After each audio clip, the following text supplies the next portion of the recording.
Industries that are potentially harmful to human health and the environment, including the tobacco, fossil fuel, alcohol, and many other industries, often seek to influence what the public understands about the health risks from their products and business practices and how they think these industries should be regulated. To help them do this, one tactic that is often used is to cast doubt on the scientific evidence about the harms their products or practices cause. Creating doubt like this leads people, such as policymakers, regulators, and the wider public, to question the evidence on the risks of harms and the need to take action. This is favourable to industries who seek to delay or prevent government regulations. It also serves to protect them against legal challenges and helps to ensure people keep buying and consuming their products. Producing doubt like this is a classic tactic straight from what is called the harmful industry playbook. The tobacco industry is well known for its playbook. This term is used to describe its strategic efforts to call into question the evidence on the risks associated with smoking, including the risk of direct harms to those who smoke and the harms to others around them.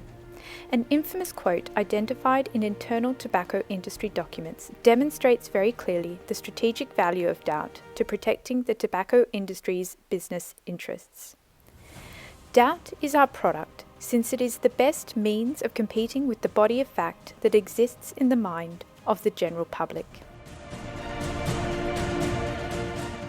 A key strategy adopted by the tobacco industry to produce doubt was the use of alternative causation arguments that rely on undermining the evidence on the harms of their product or industry practices by suggesting that these harms may in fact be caused by something else, or by drawing the public's attention to many other potential causes that can lead to the same harm, such as emphasizing the risk of cancer posed by air pollution or certain viruses.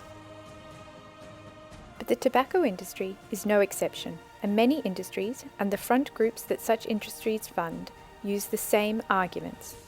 The fossil fuel industry has been found to use alternative causation arguments to cast doubt about the relationship between the burning of fossil fuels and climate change, such as emphasizing the natural variability in the Earth's climate and greenhouse gas levels, as has the alcohol industry when discussing the links between alcohol use and cancer and the risks posed to the developing baby during pregnancy, and the sugar-sweetened beverage industry when discussing the relationship between consuming sugar-sweetened beverages and the risk of obesity.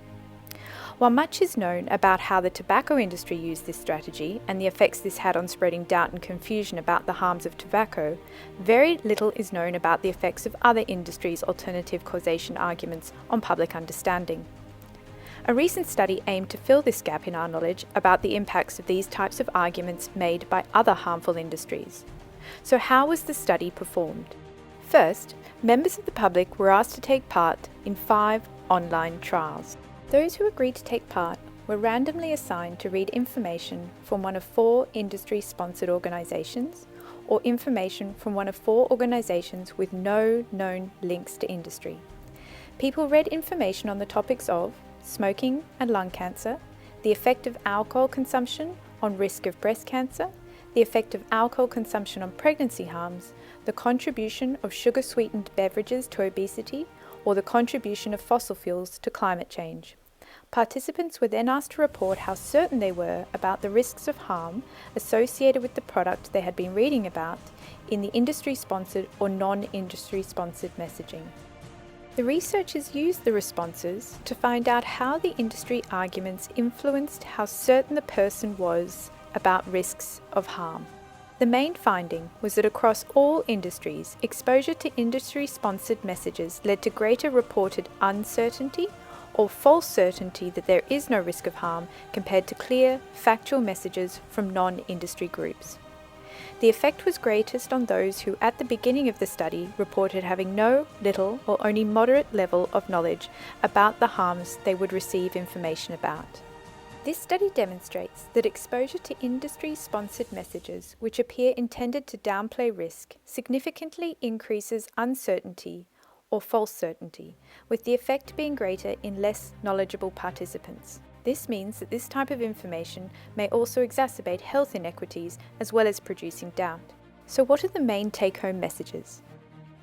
The creation of uncertainty is part of the cross-industry playbook, and this study shows how effective it is using real-world examples. As the researchers state, This evidence brings into question whether manufacturers of harmful products and charities with funding from such manufacturers should be permitted to communicate about health risks with the public. This question deserves much greater attention considering the effect and the scale of these interventions and the conflicts of interest between the public good and the disproportionate harm on which revenues from these industries rely. The manufacturing of doubt and uncertainty needs to be taken as seriously as other forms of misinformation, such as that relating to vaccinations. Undermining public understanding can lead to a lack of support for evidence-based policies and can prevent individuals from making informed decisions about their own health. Clearly, much more action on this issue is needed to protect the public. Health professionals, researchers, and others whose role it is to protect the public's health all have a role to play in exposing the manufacture of doubt and strengthening our understanding of effective ways to counter these types of strategies. For more details about the study and its findings, please read the free-to-download manuscript via the journal's website. And you can follow the researchers on Twitter.